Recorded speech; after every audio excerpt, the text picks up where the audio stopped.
عوسى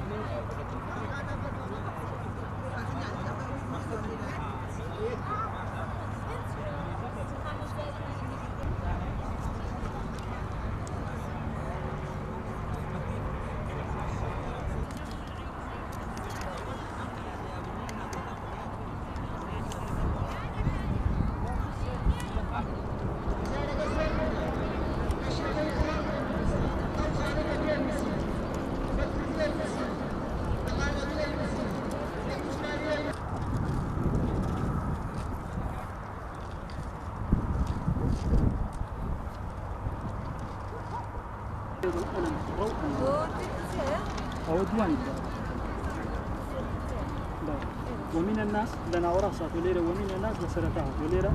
أنا زوج بروجيكي سركوتو الحمد لله هوادار أما بروجان هر بردوام بيبو زیندووبوونەوەی ئەم ئاینە پیرۆزە جوانە هیوادارم ئەم پرۆژانە کۆتایی پێنێ پرۆژە لە دوای پرۆژە بەردەوام بێ ئینشاءالله هەروەها ئینشاء الحەمدولله خەڵکێکی زۆر بەشدار بۆ سوپاس بۆخوا والله گرنگەوەی ئینسان بەشدار بە لە بابەتی قورئان بۆ داخلی قیامەتمان الحەمدولله پڕی بکەین نەک بۆ بەدەستێنانی دیارێک سوپاس بخوا احتیاج دیاری نین ئینسانی مسلمان بەس پێویستمان بەوەیە پرۆژەکە پڕوتێر و تەسەلکەین والله من طبعا زۆر ئەم خوێند ماوەی هەفتەیەک من هەر ئەم نووسیەوە و ئەخێد و لەبەرم کرد و لەم پلێش ئینشاءالله یەکەمە هێنم و زۆریش پێم باشە ئەسئیلەکە تەزەکانیان خۆش بێ زۆر ئاسانە ئەسئیلەکە بەڕای منەوە سوالەکانیان زۆر ئاسانە و بەڵێ من هەم بۆ سەف شەشی ابتدائیش لەبەرم کردووە کە لە سەفی شەشی ابتدائیش بۆمان دێتەوە هەم لەبەر خوا نەک لەبەر هەدیەکان ئێمە بیکەین وە لەبەر ئەوە دەستخۆشێکی زۆریان لێ ئەەکەین بۆ ئەم شوێنە جوانە و ئەم پلەیە من هەر بۆ قیامەت لەبەرم کردووە لەبەر خوای گەورە من لەبەر هەدیە قەت لەبەرم نەکردووە و ئێرەش و من بەشداریم لە فەرمودەش کرد بەهای فەرموودە عینە لێرە ئیمتیحانم کرد بەڵام هێشتا یعنی ئەنجامەکە دەرنەچووە بەڵام زۆر باش بووم لەوەش زۆر حەزەکەم من لە هەموو پلەیەک بەشدار بووم و ئینشاءالله بەشداری لە تاجی زێڕین شەکەم و یعنی دەستخۆشیشیان لێکم و یعنی خوشکە گەورەکەم زۆر پیشگیریمیانە کرد دایک و باوکم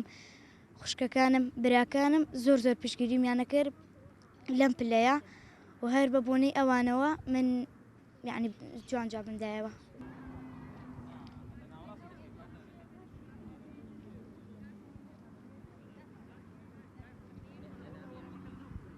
سەرەتا بسم الله الرحمن الرحیم دەستخۆشتان لێکەین بۆ ئەم پرۆژە جوانی کە ڕێکتان خستووە بۆ ئەم خەڵکە و هەر کەسە و ئامانجی ئەوەیە کە بگا بە و تۆمۆحی ئەوەی هەیە کە بگا بە عمرەیەک و ئەو عمرەیەش هەر ئەجر و پاداشتی قیامەتی بۆتیایە و ئەگەرش پێی نەگەین و